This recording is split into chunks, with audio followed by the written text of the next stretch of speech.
Hello again, everybody. Welcome to Gamecock Central Radio. Emerson Phillips with Wes Mitchell. Will Muschamp held his midweek press conference today. South Carolina coming off the loss to Kentucky on Saturday. The Gamecocks are 2-1 and getting ready for Louisiana Tech coming up this Saturday at Williams-Brice, 3:30 kickoff this coming Saturday. So, Wes, before we turn our full attention to the Muschamp presser today, I wanted to get your thoughts on a couple things from this Kentucky game. Number one, I watched the replay today, and I'm still somewhat dumbfounded by the fact that, the Gamecocks got off to such a good start. They could not have asked for a better start to this football game. Deebo catches a slant and goes 68 yards for a TD on the first play of the game, and then Kentucky turned the ball over on their first two possessions. Carolina started in Kentucky territory on their second and third possessions of the game, missed a field goal and threw a pick, and it was only 6-0 after everything had gone Carolina's way for about the first half of the first quarter. And then Kentucky put together a 13-play, 75-yard touchdown drive where they converted 3 third downs. Snell scored the TD to put Kentucky up 7-6, and it was really all Wildcats after that. And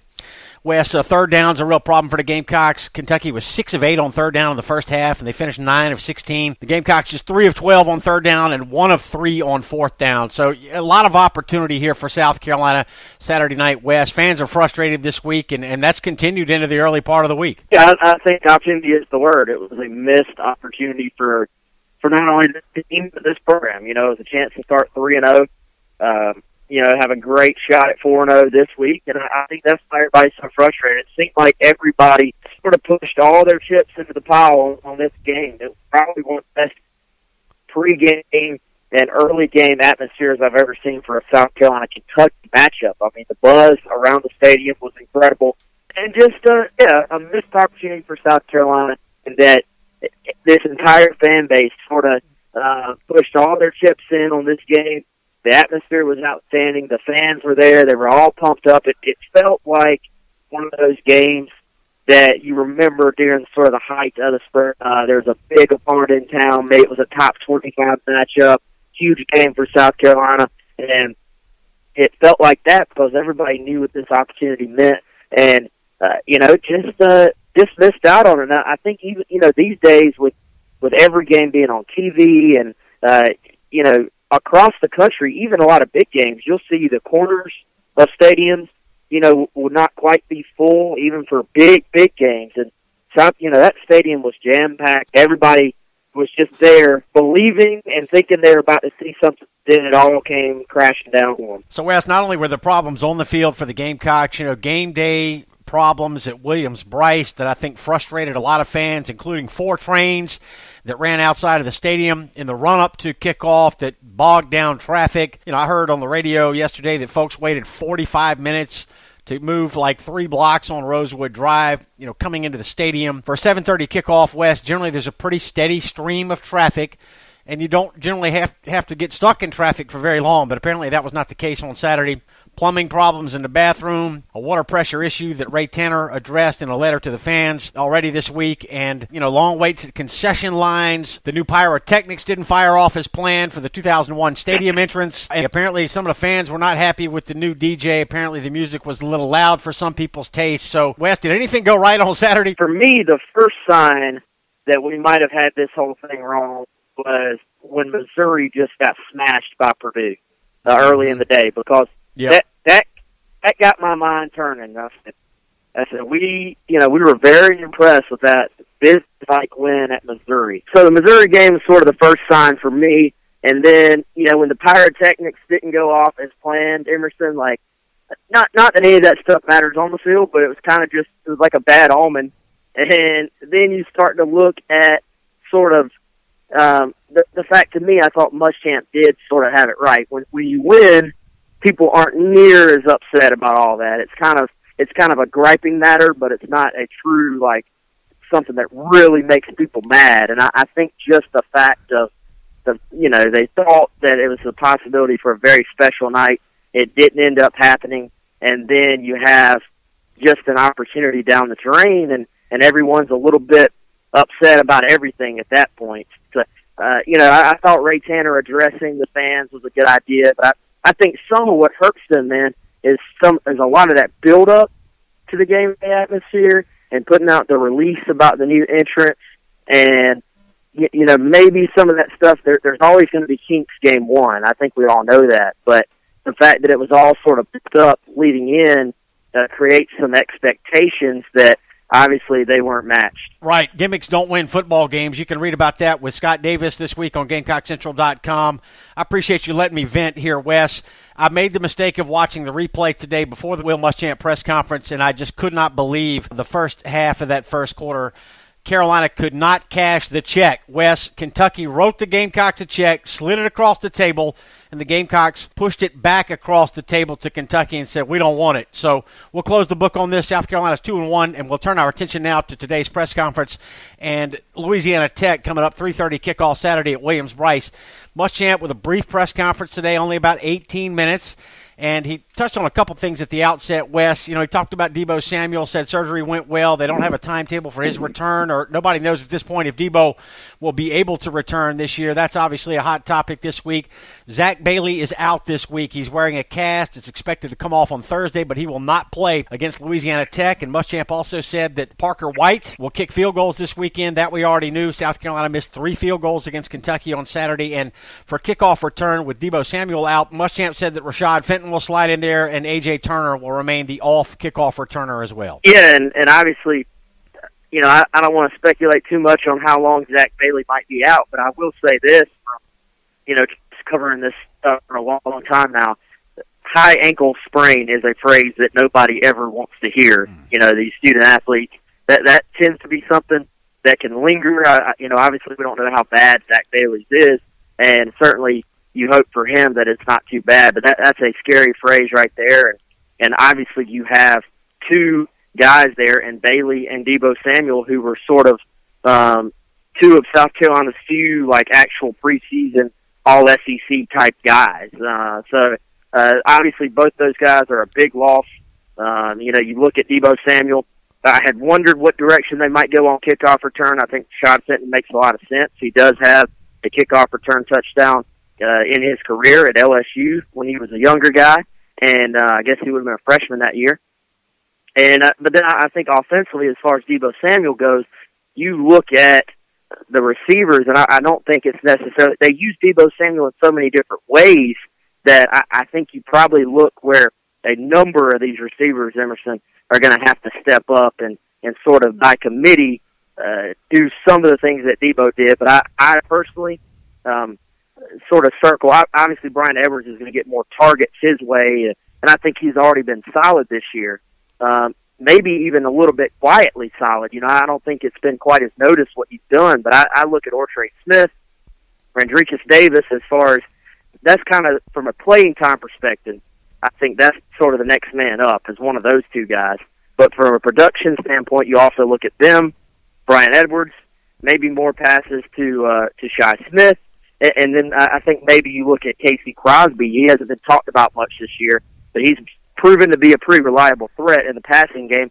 I think you maybe get more balls out towards him. So I think this is just going to have to be a more balanced attack in the passing game for South Carolina. Wes Muschamp said that one man's misfortune is another man's opportunity. So which receiver will move into Deebo's starting receiver slot? Yeah, I think from a literal standpoint, it will either be Trey Smith or Randricus Davis. It's going to be one of those 2 guys. But like I said, I think from a target standpoint and production standpoint, it's probably going to be spread out among all those guys. But I thought, lost in all the disappointment for them on Saturday, I thought it was pretty impressive for a guy like Trey Smith to come in there. Hasn't played a ton this year. It's 4th down. South Carolina's only chance to stay in the game is to make a play, and Trey goes out and catches the football in the back of the end zone. So I thought that was big. They've been high on Randricus Davis for a long time.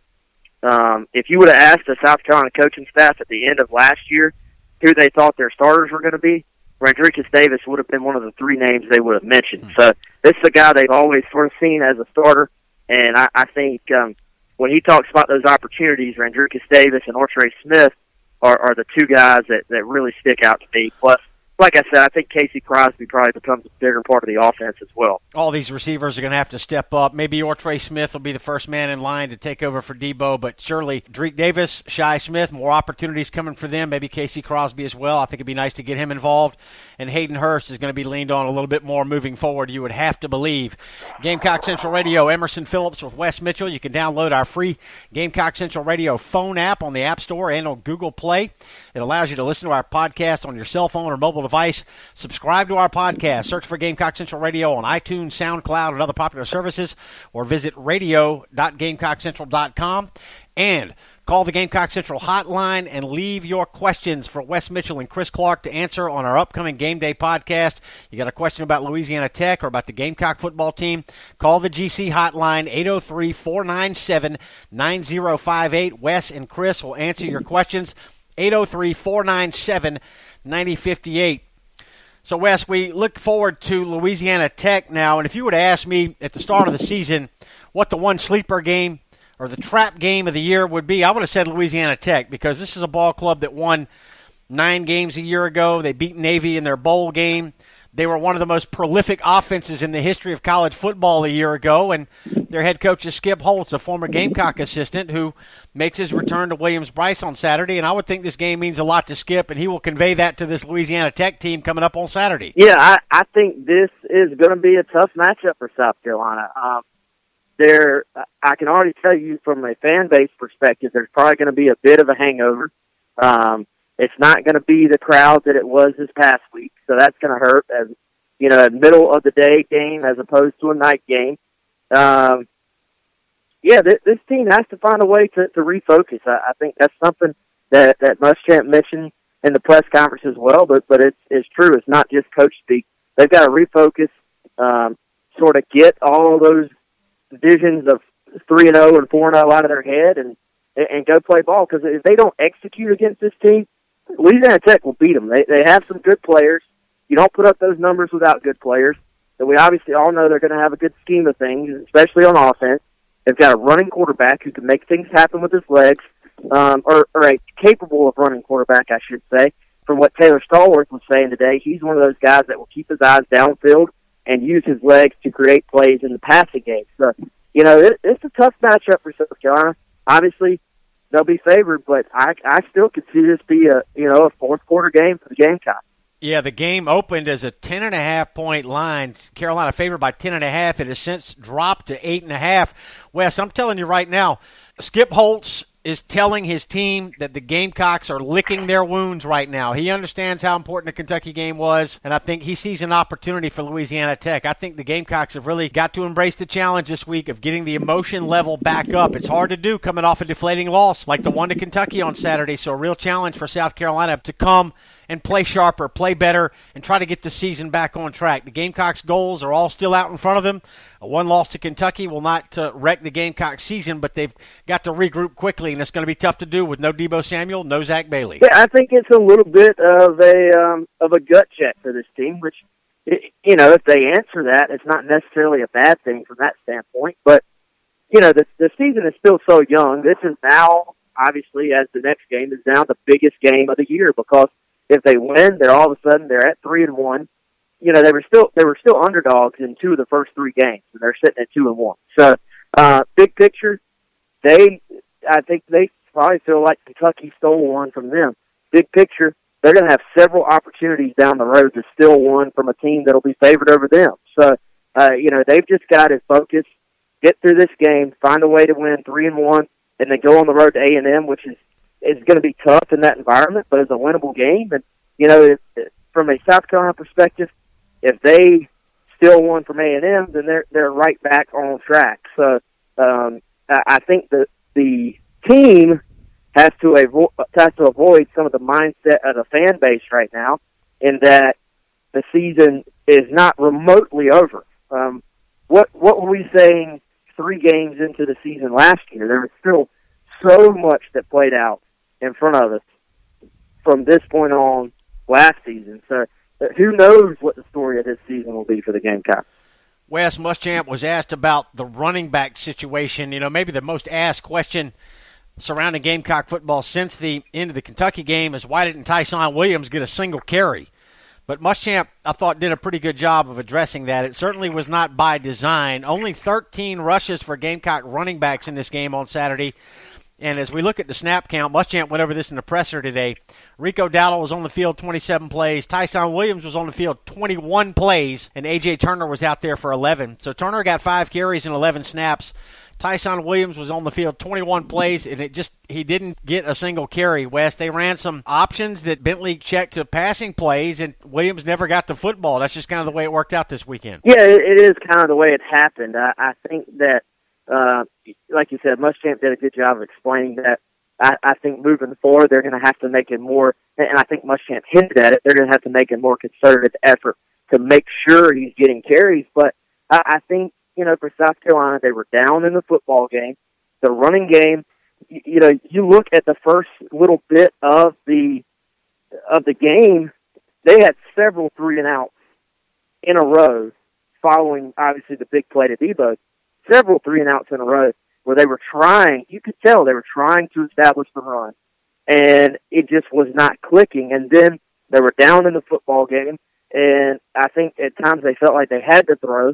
And then other times, when you're running these RPOs, these run-pass options, it's literally, whether it's a run or pass, is going to be based on what Bentley sees, both pre-snap and in a lot of cases within the play. It's a built-in run and a pass. So in some ways, they have made a more concerted effort to say we're going to make sure Tyson Williams gets the ball. Looking back, hindsight being 20/20, obviously. But with the way the game played out, you're really probably not thinking about those things as it goes. You're just looking for the best option on a given play. And for South Carolina, a lot of times that they felt like, and the defense dictated that it was a pass. So I think the snap count numbers there sort of bring in a little more focus into how that happened. Wes, how will the offensive line be shuffled this week with Zack Bailey out? Well, there won't be a lot of shuffling to it just because Dennis Daly had already sort of moved into that left tackle spot. So Malik Young is actually right back at right tackle where he started a bunch of games last year and where he filled in for Zack Bailey on this past Saturday. So, you'll have left to right. It'll be Dennis Daly, Donnell Stanley, Alan Knott at center, Corey Helms at right guard, and then Malik Young filling in at right tackle for South Carolina there, and direct replacement of Zack Bailey. All right, the Gamecocks and Louisiana Tech coming up on Saturday. Both teams are 2-1, with Louisiana Tech beating Northwestern State in the opener. They got blown out at Mississippi State 57-21, but we see this past weekend that Mississippi State's a pretty good football team with the way they whipped LSU. And this past Saturday,